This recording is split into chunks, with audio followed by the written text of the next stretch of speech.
The weather's been hellacious, and it's heated up inside the box as well, with a heavy dose of action this past week. As divisional races begin to take shape, we take a look back at the week that was, assess another deal being brokered in the North, and hop around the lacrosse world to check in on some familiar faces and newly crowned champions. All that hits next on the Junior Beast Pod on CROW LAX TV.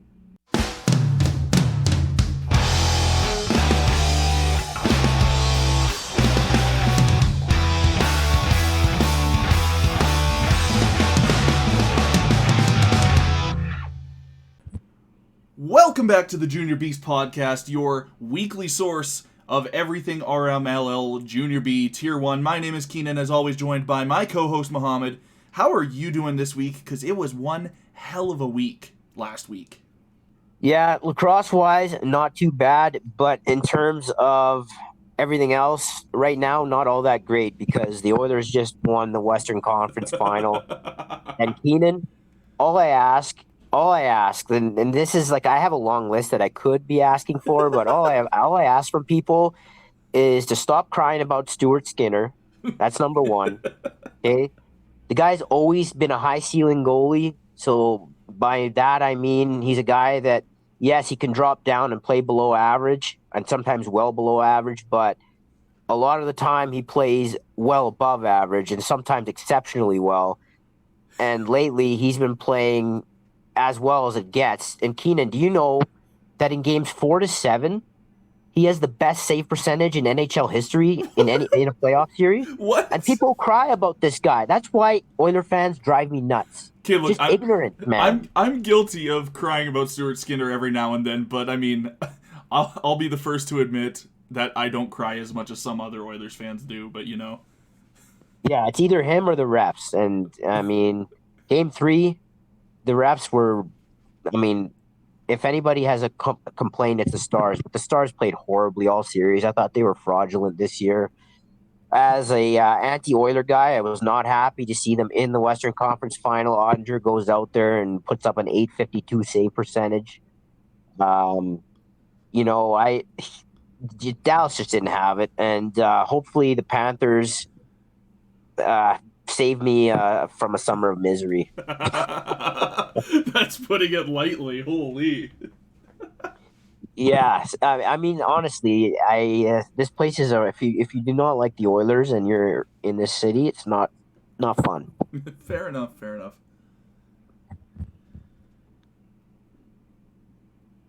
All right, so off the top here, let's get to some trade talk. And there was another deal that went down in the North, and the CROW, you guessed it, were involved again.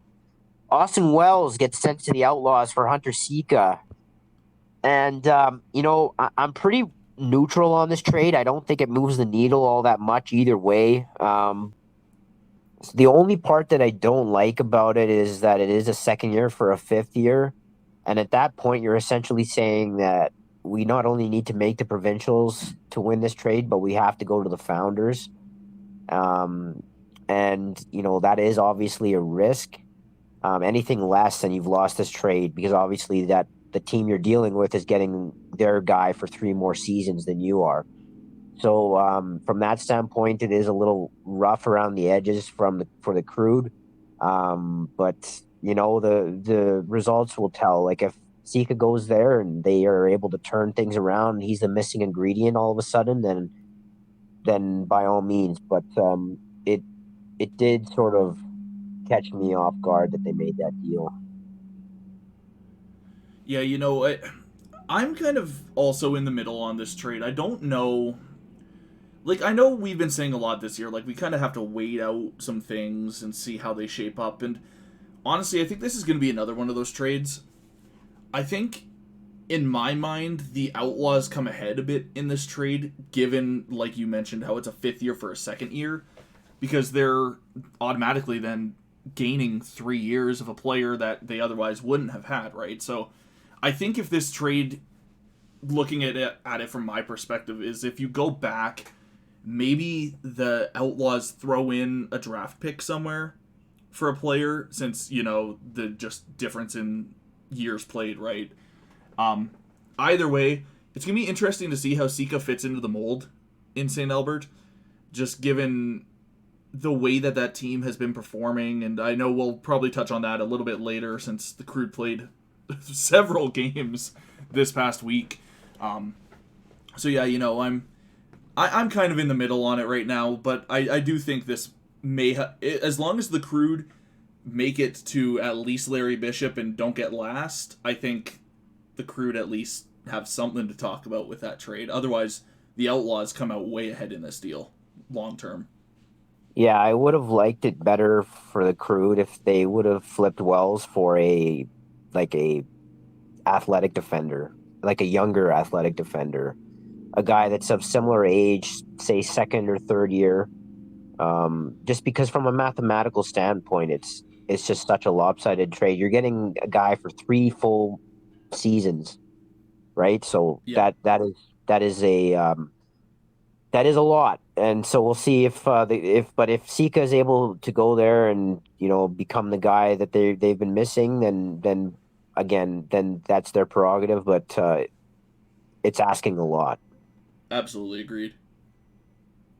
All right, so as I said, there was a ton of games over this past week, and we're going to start on Friday night, where the Outlaws and Crew did meet. We just talked about these two teams making a trade. And this game, it was close after the first, 4-3. And then the Outlaws sort of took over. I found the Outlaws had all the time in the world in front of the net and middle of the floor. A lot of easy access on cuts, and they could often just stand right in front of the net and catch a pass and get quality shots off. Crew took a bunch of offensive zone penalties, which I thought really hurt them. You never want to see that. Those tend to be harder to kill and momentum drainers. There were 5 outlaw power play goals in this game. The offense of the Crew looked disjointed, not really sharing the ball. Carter Grace goes for 3 and 3. Jesse Porter, 3 goals, 2 assists. Marcus Hildebrandt, 2 goals, 3 assists. Those were the big producers on the Outlaws, and ironically, Austin Wells did score 2 for the Crew, who is now an Outlaw in the trade we just discussed. I'll flip it over to you, Keenan. Thoughts? Outlaws 13, Crew 4. Yeah, I really don't know what to make of this Crew team, and I know I've said and we've even talked about it, the Crew need to take it to the Rebels this year, but I don't know what is happening with this club. On paper, this should be a club that's winning maybe all but 3, 4, 5 games a season. Now they've already lost they lost their first 2 games. They lose to the Outlaws, and also we're missing you were mentioning the Outlaws game, also lost to the Warriors earlier in the week on a Tuesday night matchup, which was super weird. We can get into that afterwards. And then after losing to the Warriors and the Outlaws Tuesday and Friday, they go around and they tie the freaking Mavericks on Saturday at 9-9 final. I don't understand some of the things with the Crew, and kind of I don't know exactly what I'm trying to get at here, but I think what I'm mostly trying to say is this team is so kind of flip-floppy all season long. We either get to compare it to Stuart Skinner, like we were mentioning in the intro. You either are getting, game 4 through 7 Stuart Skinner with the best all-time save percentage, or you're getting a sub 700 kind of thing, right? So I just don't know what to think of this team, and the win against the Outlaws loss against the Outlaws maybe is a turning point for them. But I mean, again, we've only seen one game, and that was against the Mavericks. It's going to depend on how they perform, what will be tonight against the Outlaws, and then going into Sunday against the Rebels. Yeah, I mean, it's tough. It's when you look at it, it's incredibly ironic that their win and their tie come against in their 2 hardest games. The They're 2 one most of their elite wins and clubs tie. that they've played. Yeah. And then, but their season as a whole so far it's such a disappointment. It's crazy to frame when you frame it that way, but that's where we're at, and it makes predicting what they're going to do very difficult. And something else I should point out too is, I was made aware this past weekend that win, or this past week, that win against the Shamrocks was against their rookie goaltender for the CROW. So it's interesting that the CROW's 2 wins against the elite clubs. What would have happened if their starting goaltenders were in? Because for the Mavericks, they also didn't start Swan in that game. They were playing their backup goaltender. I apologize, I don't remember his name right at the moment, and my screen is just loading here. But yeah, like, I don't know. Brady Evanson is his name. And Evanson played a phenomenal game. I know we'll get into that game a bit later, but it just interesting to note that the CROW's 2 wins against elite clubs have been against backup goaltenders. Yeah, I mean, that obviously does play into it. I mean, I wasn't there in the building for either game, so I do know that the Mavericks, we'll get to that game later on, but I do know the Mavericks heavily outshot them. Yeah. But the CROW were able to get the results. So,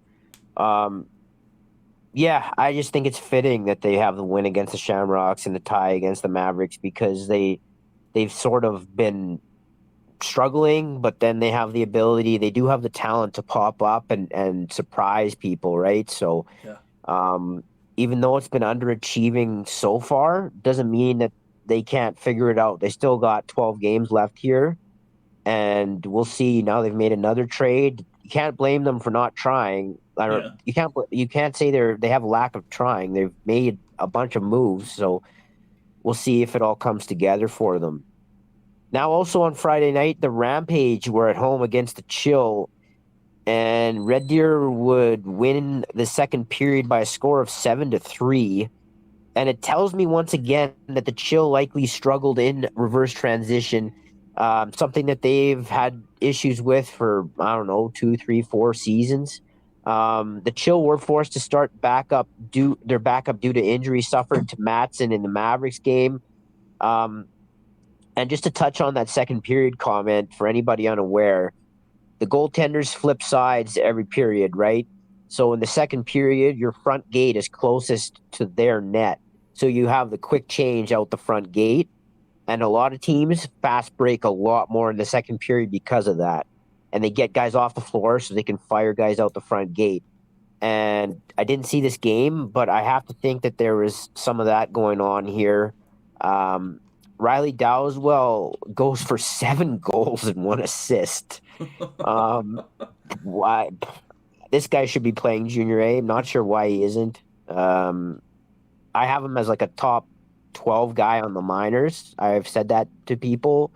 I don't know what happened or what the thought process was there, but he did not make it. But he goes for 7 and 1. Ryan Antonishin, who came actually and said hi to us at the game just from below, like behind the benches after the game, in Beaumont, goes for 3 and 2. Wyatt McRobbie goes for 1 and 5, 1 goal, 5 assists. And on the Chill side, Cameron Wallace, 1 goal, 4 assists, and Ethan Dumoulin, 3 goals, 1 assist. So a lot of guys getting a lot of points in this game in what was a very high-scoring affair. And the Rampage win another key Central game, and the Chill, again, sort of in the early portion of the season, struggling a little bit, not meeting expectation. Yes, they had their backup goalie in, but this was a game that maybe you would think that they could win. They fall short. Rampage, surprising people, I think, a little bit. What do you got here? Yeah, I fully agree with your comments on Dowswell. Like, this kid is an absolute stud. I mean, you just threw up 7 goals against the Calgary Chill in, I don't even know, most of them. Yeah, 1 in the first, he got 3 in the second, and 3 in the third. So, I mean, like, just... Yeah, I think he had a natural hat trick. He had a natural hat trick. He scored 3 goals in a row in this game, I believe. Twice. He did it in the second and the third. Yeah, but like 3 goals in a row, period, like for either team.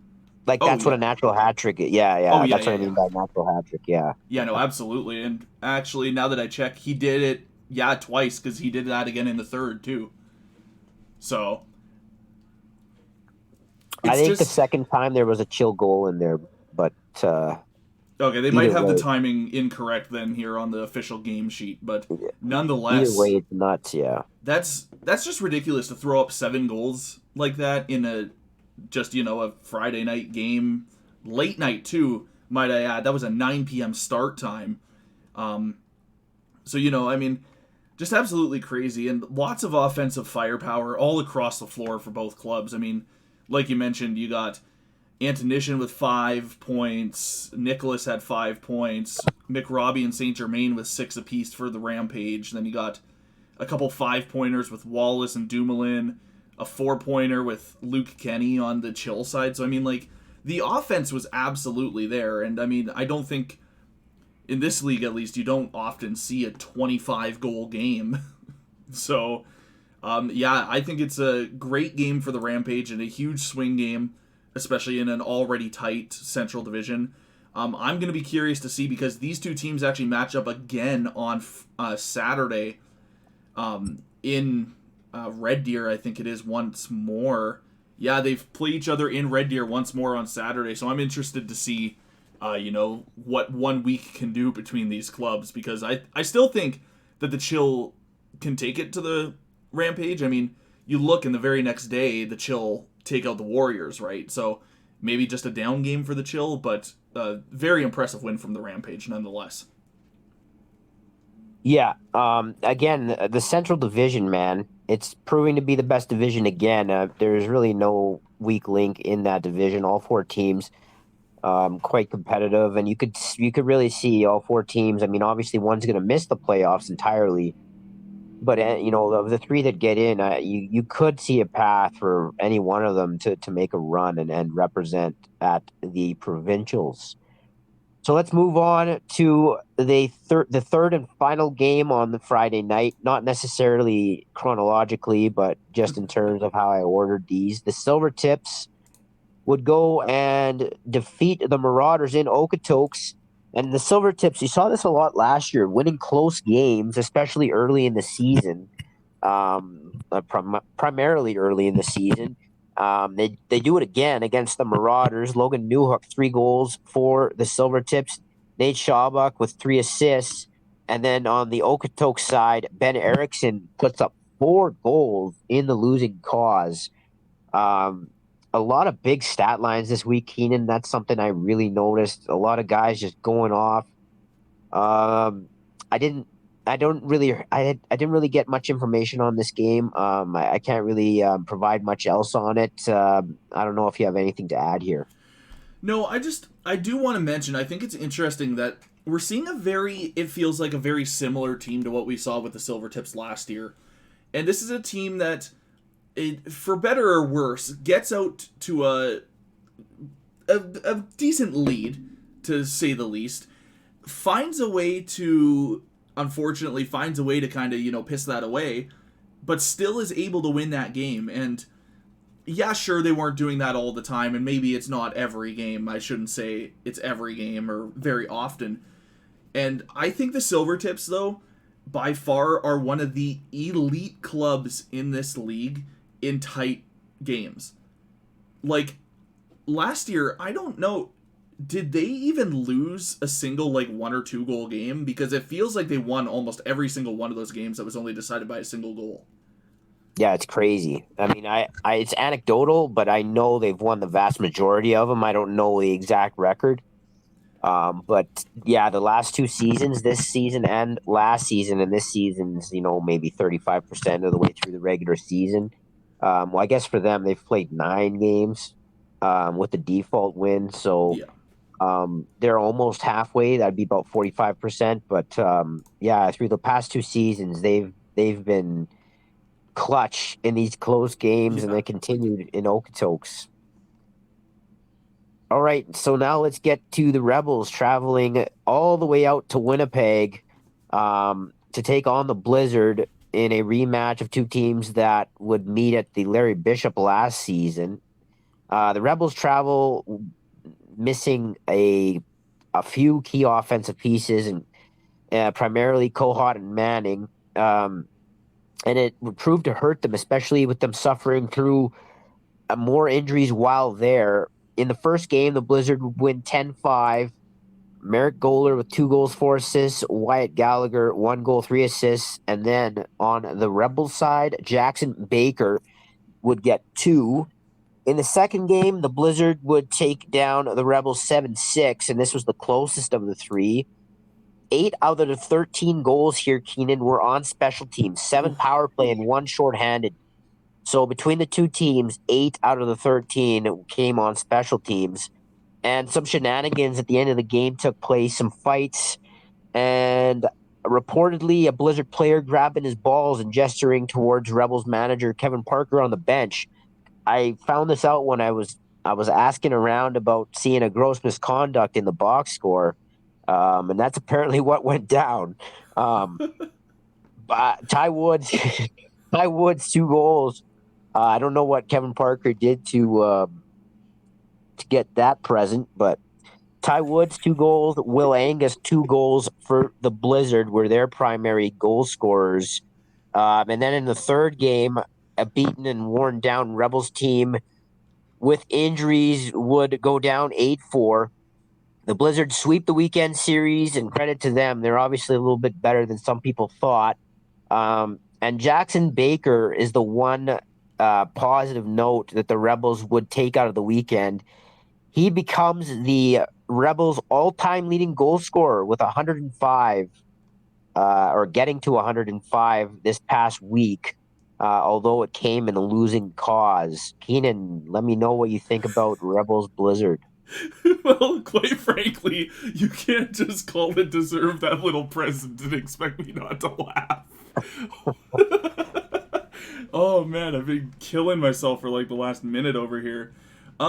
You know, You got to offer people entertainment, man. Like that's what we're here for.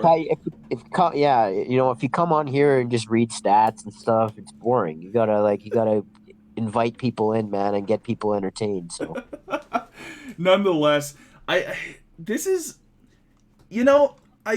think I expected more from the Rebels, to be quite honest with you. The Blizz going into that weekend were 1-3. Like, their only win was a 1-goal game against the SWAT on May 11th. They lost a game to the SWAT. They lost their previous 2 games to the King, or the other 2 games to the Kings. I expected the Rebels to maybe walk in there and come away with at least 1 win, if not 2. I think 2 was, not a huge ask for a Rebels team that on paper is, and I mean not just on paper, I mean in the standings too, top of the North. It did hurt them quite a bit not having some of those key pieces, as you mentioned, and I think that hurt them a lot more than maybe they anticipated it to, considering that the Rebels walk out of Winnipeg, well, basically empty-handed, and now they sit 4-3 in the standings, and that's just a dramatic shift from where they were at 4 games played and 4 wins, including the default win.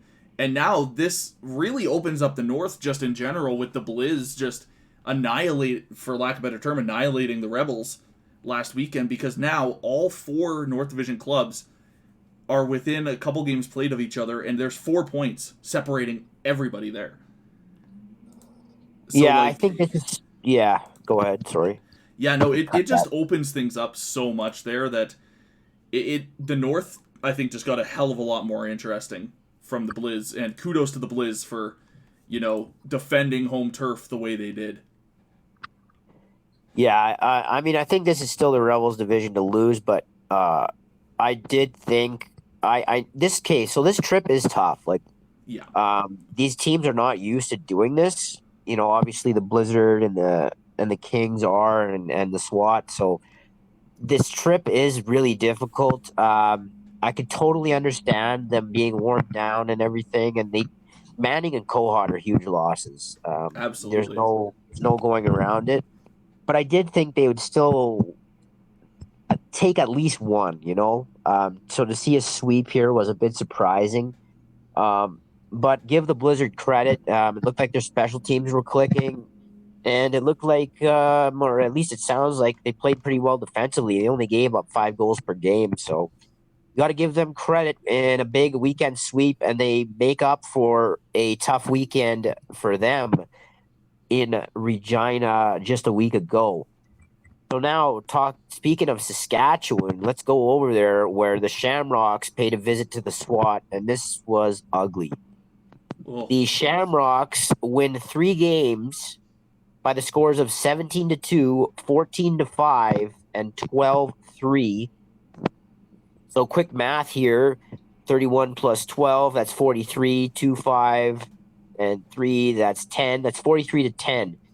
The Shamrocks win these 3 games by an average of 11 goals, Keenan. oh. And game 1, there were 1,000 Shamrocks with multiple point efforts in the beatdown. In game 2, Tyler Auger, 4 goals, 1 assist. Seth Miller, 3 goals, 1 assist. Aaron Siege, 3 goals. And then also on the Saskatchewan side, Christian Moran would get 3 goals. So this game was hat trick central. 4 guys get hat tricks in the same game. Like, I don't even know.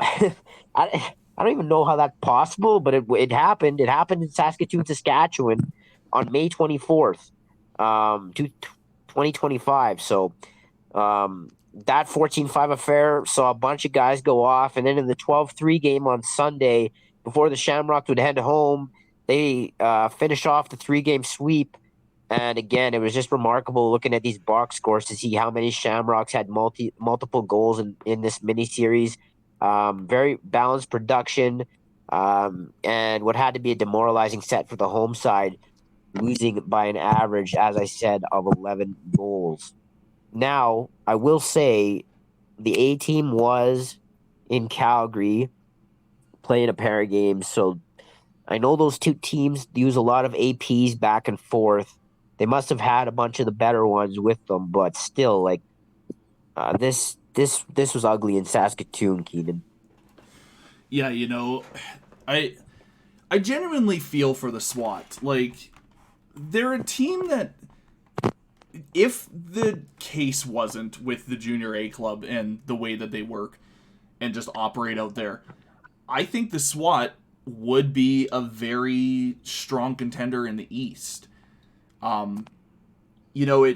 It's the way that club operates, and I'm not going to, sit on this podcast and start talking about the way that teams can do things better, because quite frankly, that's not what I'm about, and I don't know how operations of a lacrosse team truly are. It's an unfortunate scenario for a team that, I'm sure these guys are, that they're all playing to make that Junior A team, but you got to think that these guys still want to get wins even at, the Junior B level, right?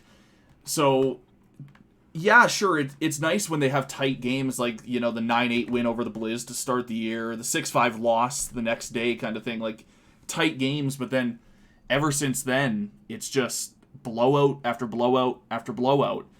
I got to give it to the Shamrocks walking in there, coming away with the 3 wins against...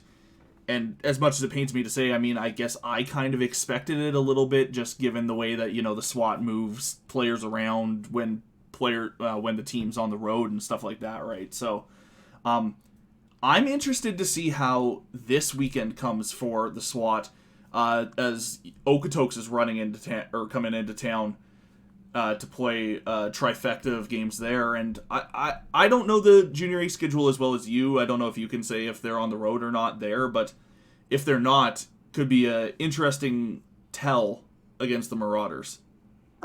Junior A team's hosting the Miners this weekend. They play them 3 times, Friday, Saturday, Sunday. So there you go.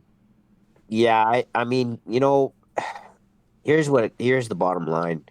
The SWAT used to have a relatively good Junior B team, although in the founders, it was really good in the RMLL. They won one Larry Bishop in 2015. They were a contender for a few years. But, they don't have the players or the talent to be supporting a Junior A team, and it's really damaged their Junior B team. Just look at how many guys go up and down. Just they use so many guys between the two teams. It's just a numbers game. It's just not there. I don't really understand what the plan is. Uh, they also will send their very best guys like Jeremy Woodrick, who played last year for the Miners. He's now in Nanaimo, and before that, he was with the Mountaineers. Like they'll send, and they Deegan Carlson as well went to Burnaby last year. So like I don't really understand. Like I don't know what the big picture plan is there. I'm sure they have one, but I'm not aware of it. But right now the players is just not there, and I don't blame them for that. Just sometimes you don't have the resources, and they've got some very good coaches. Like I think Dylan Shand with the SWAT, the A team is really good. I know he used to play for the Coquilla Madnax, but I just and Randy Troback has done so much work there. He's been the reason why lacrosse is really, they got these major teams in the first place. But I feel for them in a lot of ways because I just don't see the players there to support these teams. But if they were just able to focus on the B team, I think it would be better for them. But that isn't the situation. So let's see how the year plays out, and if the B squad can be a little bit more competitive here now that the A season has started. All right, now also on Saturday, the Chill would come back home after a loss in Red Deer Friday night, and they would rebound after that disappointing loss in a game that they should win. Ethan Dumoulin goes for 3-3, and Grayson Bateman also gets a hat trick and adds one apple. The Chill, actually, this score, I saw 12-2, and then I saw 14-2. So it might have actually been 14-2. Um, but I'm not 100% sure which one was correct. Official Either box way, score has 12-2. So okay. Yeah. All right.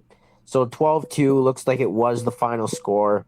Maybe it was 10-2 and then 12-2. I don't know. It changed by 2 goals. I know that. Uh, so we'll go with 12-2. The Chill take home a much needed win after dropping the one the night before.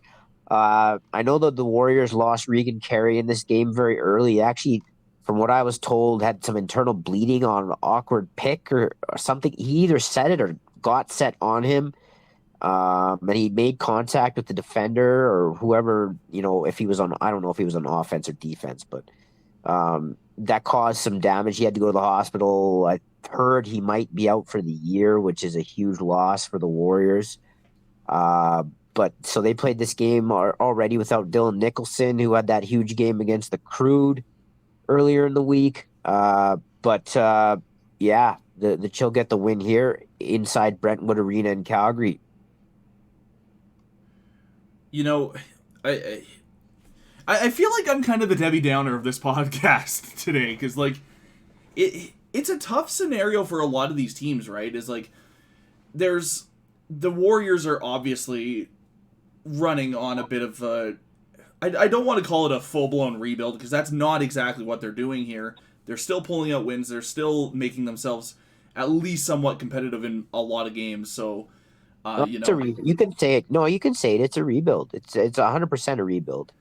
so I mean, losing Regan Carey, I mean, like you said, he's one of their better players. That's a huge blow to an already rebuilding Warriors roster, right?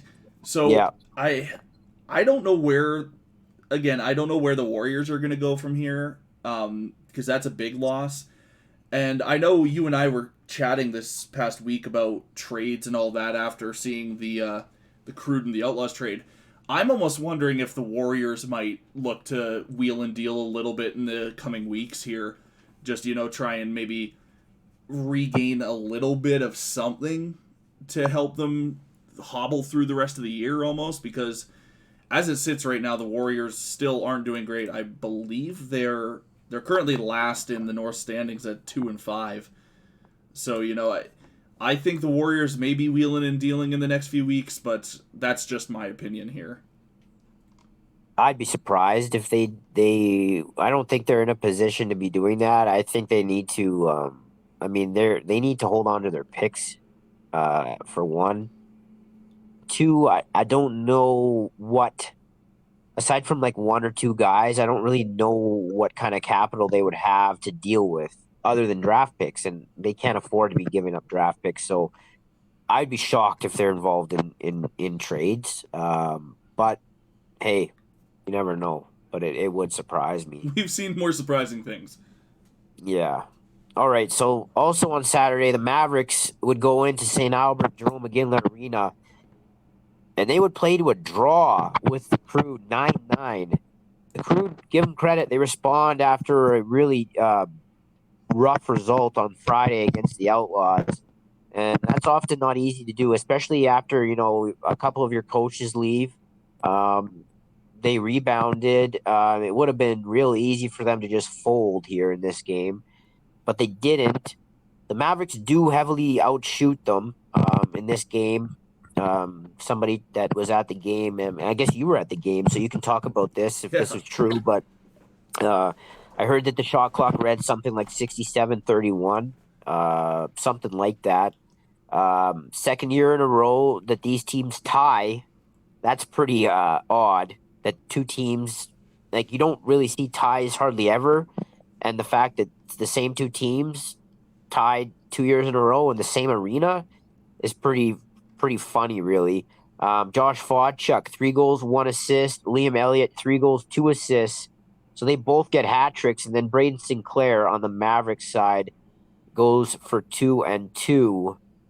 So the Mavericks come out with the tie on the road. What did you see here in St. Albert on Saturday night? This was... I don't know how to describe this game. It was such a weird and unique type of game that I don't know really if we'll ever see something again like this. So, here's the thing. After the first period, Mavericks are up 5-1. And at that point, the Crew have lost their last 2 in the week. And you're like, okay, they're playing an elite club like the Mavericks. There is no way that they're going to come back in this one. And I was surprised. Going into the start of the second, the Mavericks score a quick one off the hop, which puts them up 6-1. And I'm like, okay, this game is very over. The Crew end up getting one back. The Mavericks pull back up again to make it 7-2. After that 7-2 goal, we go about, I want to say 8 minutes without anything. The Crew, over the next about 10 minutes of gameplay of the second into the third, score 6 unanswered goals to lead this game 8-7. Like, just out of nowhere, the Crew score these goals, and you got Fodchuk, who starts off the second, and then Elliott pots a couple, Dickin pots one, Fodchuk pots another, he pots another one to start the third, and Fry gets one to a little bit after that to put the Crew in the lead. I did not expect the Crew to lead this game after being down 6-1. And I think this is a tale of two clubs. Is you're seeing the Mavericks dominate that first. And they came out with absolute firepower. I mean, less than basically 2.5 minutes into the game, and they're already up by 1. So, the Mavericks came to play, and it was just a domination on both sides of the floor from the Mavericks in that first. The Crew defensively got better in the second, especially in the late second is when they got better defensively. And again, that just proved with them potting so many unanswered in a row. The Mavericks would then in the third pot 2 goals in 23 seconds to take the lead back up 9-8, and then only a few seconds later, Graham Dickin would score his second of the game to tie this game at 9s. And then the last 10 minutes of the third and the entire overtime would be played tied. So, it's an interesting scenario because I think the Mavericks, maybe once they got up 6-1, maybe took their foot off the gas a little bit. I don't want to say that that's what they did, because I don't think that is what they did. I think the Crew just found their game. And that's a game that the Crew need to continue to play for the rest of the year. They need to play like every game, like every opponent is the Mavericks. Because that Mavericks club, sure, you're starting your backup goaltender in Evanson. Phenomenal goaltender, by the way. He was making some quality stops in that game. But the amount of posts, too, that both clubs hit was ridiculous. Like, this game easily could have been double digits on both sides. So, it was a really good game all in all. I was more surprised to see this game end in a tie because I think both clubs played better than what that final box score showed by far. Well, I mean, if both teams played really well, then maybe a tie is actually what makes the most sense You know because what? neither Fair team enough. deserved to lose. But I mean, I don't know. Like, here's what I'll say: sometimes teams play certain teams. They just know how to play them, and they match up well stylistically, matchup wise. Like, a certain the way that their offense wants to play as opposed to the way the other defense plays. Whether they can be burnt in transition or not. So there's just sometimes that's at in play there, and maybe you have some of that with the Crude and the Mavericks. The Crude seem to be able to play them a little better than some other teams. But I think the Crude's strength offensively is wherein lies their weakness. They have a couple of very um, very strong individual talents, but they don't play a cohesive game offensively. Like the ball will sit on one side of the floor or the other for really long periods of time, and the defense doesn't have to turn its head and look into the middle and worry about guys cutting off ball and worry about guys in behind them. And so it allows them to section off the floor, and it allows them to keep top side, and I don't want to get too technical, but keep top side and force guys down the wall and out of shooting lanes, right? So um the Crude, I think, if they can figure out how to move the ball, just swing the ball quicker and get their off ball game going, I think they'll unlock something. But until then, I think that's what's holding them back. Even though they have, as you said, some guys that would take off or go off in this game, like Elliott, like Fodchuk. So we'll see where they go from here, as I was saying earlier. But this was a big, like, this probably felt like a win for the Crude, even though they got heavily outshot and everything. I think to come back from that game on Friday and get a result is important for them, and I'm really interested to see what they respond with coming up this weekend. Also, something interesting I want to note from that game is I think the Crude are going to have their heads held high regardless of the tie. Everett Muratori was held to a single goal, 0 assists in that game.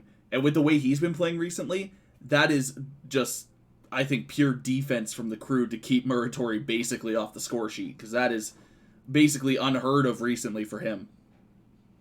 Yeah, I mean, they probably did a pretty good job of getting on and off the floor and not allowing. He's very dangerous in transition, and I'd imagine that they paid attention to that. That whole team kind of lives off that, so it sounds like they did a decent job against their transition game. If you can do that, then you got a good chance when you play the Mavericks. All right. Also on Sunday, or sorry, now moving to Sunday. Um, we would see the Mountaineers get the Warriors on the second half of their back-to-back road trip into Calgary. I would have expected a much more convincing win here from the Mountaineers, just especially considering the Warriors were shorthanded offensively again. Um, give the Warriors credit for hanging in. They've been feisty. Ben Lafleur 2 goals, Trenton Redlick 2 goals. So that tells me the Warriors were getting some things done in transition. Dane Hansen pops off for 3 goals and 3 assists for the Mountaineers, and Madden Bowers 1 goal, 4 assists. I saw those jerseys on Instagram again. Man, they're nice. They're gorgeous, They man. they look like I don't know, like an amazing looking box of candy almost. I can't describe it. They look like like really good grape bubble gum or something. I don't know. They just look good. That's all I can say. But nevertheless, the Mountaineers would get the win. Important for them to try and stay in the race for the South, with the Shamrocks collecting 3 wins over the weekend in Saskatoon.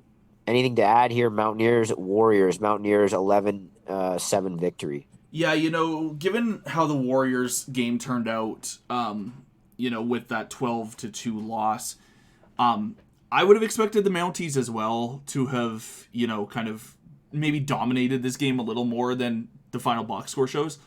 However, something interesting to keep in mind that I just confirmed here, the Mounties hadn't actually played a game since Friday, May 9th. They hadn't played a game in almost 3 weeks, practically. Given that the 2 games that would have been in the middle would have been against the Rockies on the 11th and then on the 24th, and even then, those 2 games were a pretty good separation. So I think it was more for the Mounties of trying to find their feet one more time, just because it had been such a long break, right? And now they swing out into Saskatchewan to play the Kings for a trifecta of games.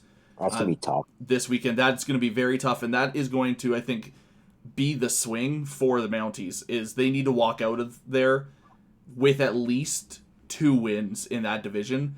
And even then, that's going to be a tall task for the Mounties, by far, against a Kings team that's just so freaking dominant.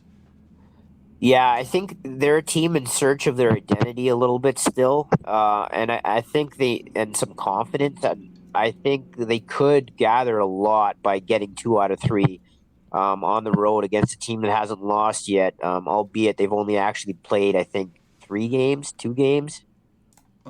Just confirming here, they've played a total of 3 games so far, 2 Blizz, 1 SWAT.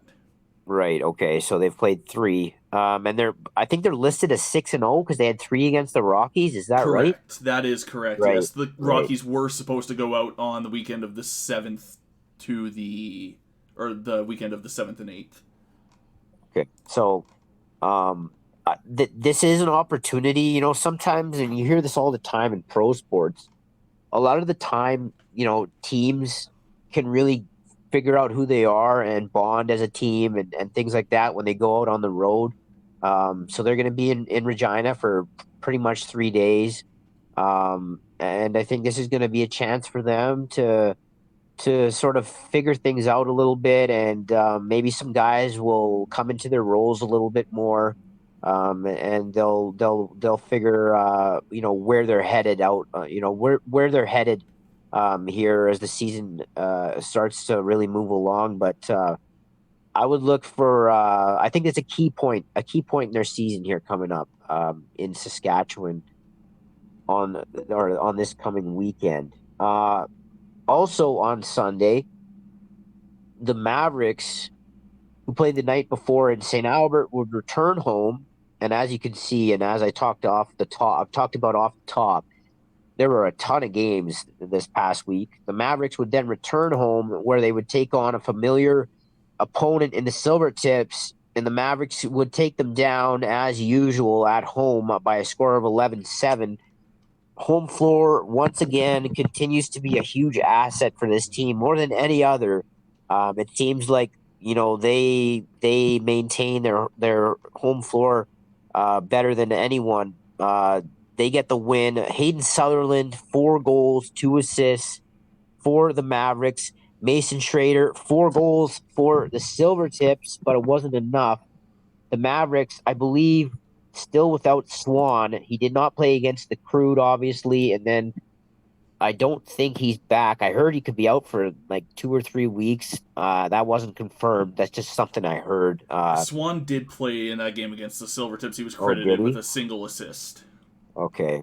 Because somebody told me he was out for 2 to 3 weeks and he had a somewhat serious injury, but I guess that wasn't true. So the Mavericks do get Swan back. They get the win. Important for their Central Division hopes. More than any other team, I think it's important for them to get home floor in the playoffs and what should be really entertaining Central Division down the stretch. Anything here, Mavericks, Silvertips? Yeah, kudos to the Mavericks here for, playing a bit of a later game in St. Albert, a 6 p.m. start time there, and then an afternoon matchup the next day at home. And the Mavericks just proving how difficult it is to walk into Innisfail and take a win. I mean, the only loss that they have this year so far is against the Chill, and I know we discussed that a couple pods back about, just some of the controversy and stuff that was surrounding that. So, the Mavericks proving how beneficial that home floor really is. And, I don't have a lot more to add. Just the Mavericks are such a dominant team when it comes to home games. I mean, what, maybe 2-3 losses in the regular season over the last 2 years on home floor, which out of uh, uh 14 games played, that's pretty damn good. Yeah, no. So they continue to roll along. They sit up atop the Central Division as we go into June. And then the last game to recap here, the Rampage 10, the Outlaws 6. I was at this game, and it was pretty wide open, really, with little defensive resistance. Shots in the arena read 72-50 Red Deer. Now, I don't know if that's entirely accurate, but it sort of makes sense in terms of what I saw on the floor and how openly played it was and how lacking in terms of defensive, responsibility there was. But that's still a lot of shots, man. 122 in a 60-minute game.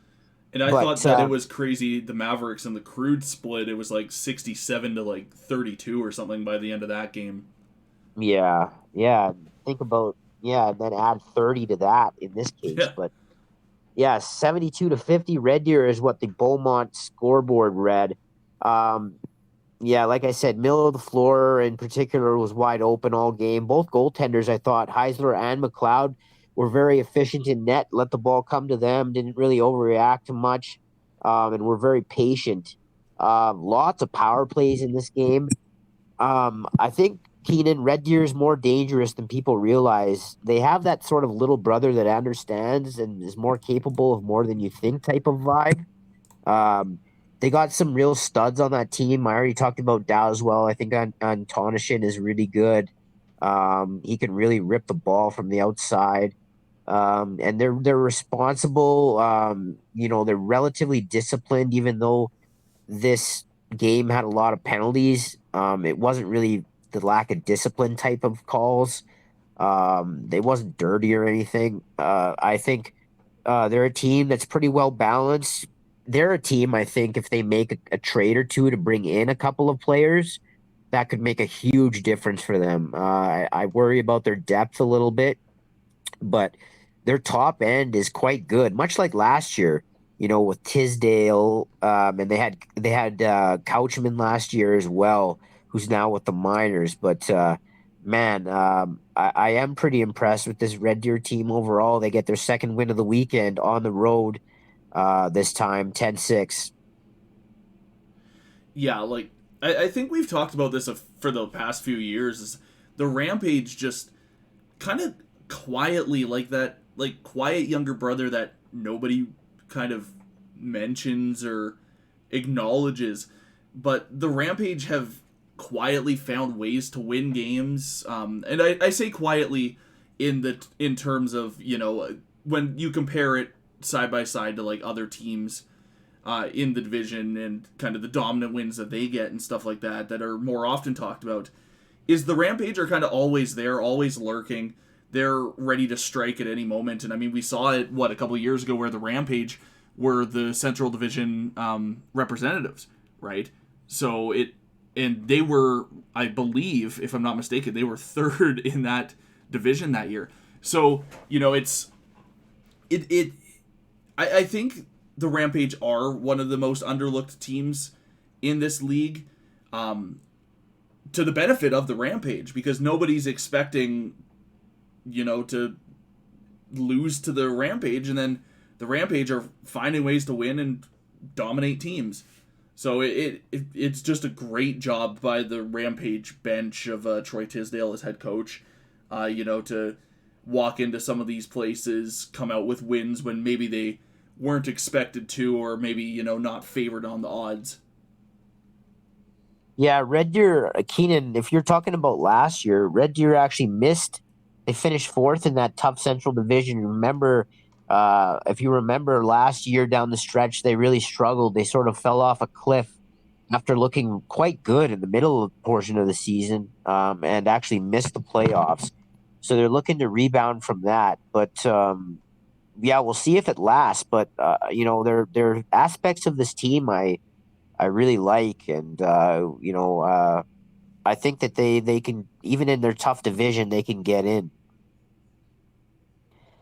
All right. So with that said, one last note on these games on Sunday. Every game was a 4-goal spread. You had the Rampage winning 10-6, and then the Mountaineers and the Mavericks both winning 11-7. So every game landed with the Mountaineer or with the winning team doing so by 4 goals. And in saying that and talking about spreads, Keenan, just as a side note here, I absolutely hammered the Salmon Bellies tonight in the WLA -2. -2. They're winning 12-5 going into the third. So Look at that. that was the WLA. Like, man, if you can go on Cool Bet and you understand lacrosse, woo. I just took Langley last night, who's now playing New West, and I faded them tonight. It's working out. So Well, Cool Bet, you yeah, if should you like your hit us lacrosse, up. go to Hit us Cool up, Bet. Cool Bet. Yeah, get Give us that you. sponsorship I'm giving you dollars. a free sponsorship right now, Cool Bet. Come on, Gregoire. Free plug. Anyways, Free plug. yeah, Coolbet.com. yeah. All right. So, one last order of business before we move on here to a couple of other topics. Beast of the week. To me, it was pretty easy, even though there was all kinds of stat lines all over the place. Beast of the week has to go to Riley Dowswell. 7 goals, 1 assist against the Chill. Anytime you get 7 goals in a game, man, like, oh, man, I don't even care if they like went off your leg or your ass. Like, that's a special game for you. You gotta deserve, or you get some credit for that. 7 goals, 1 assist against the Chill, and then goes on the road the next day. 3 goals, 3 assists at the Outlaws.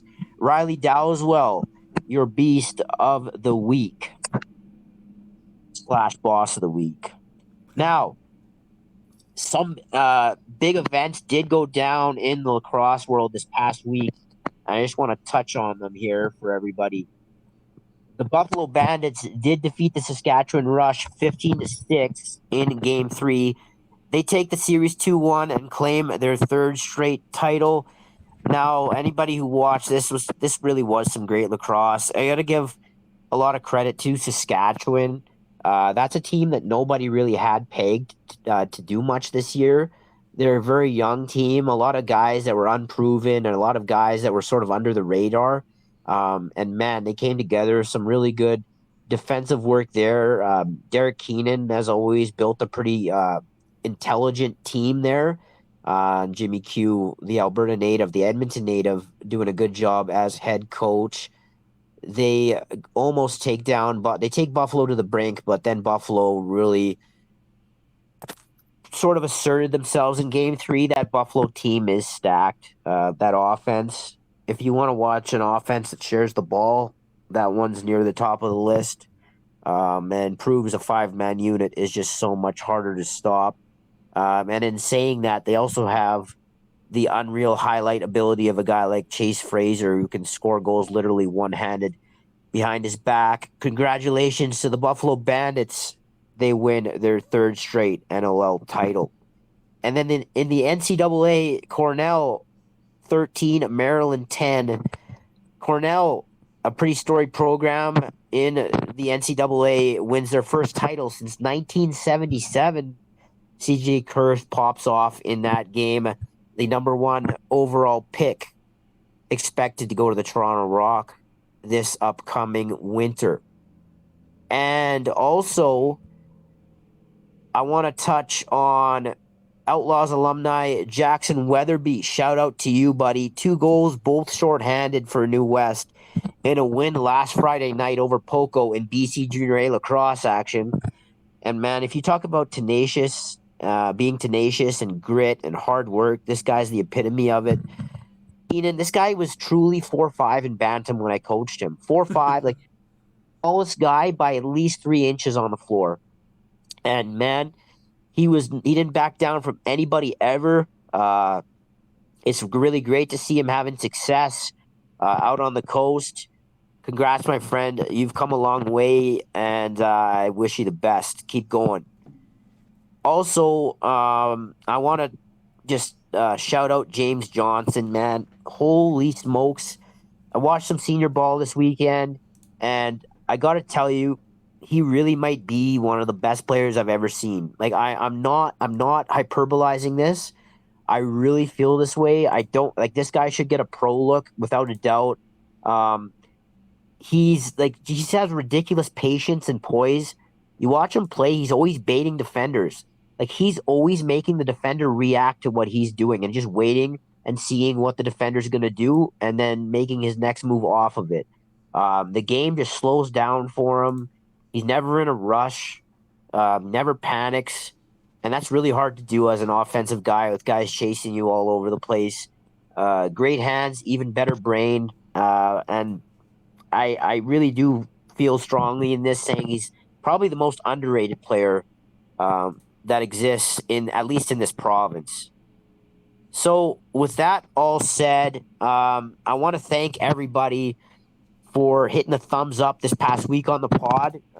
We shot up astronomically with that. I hope to see that continue.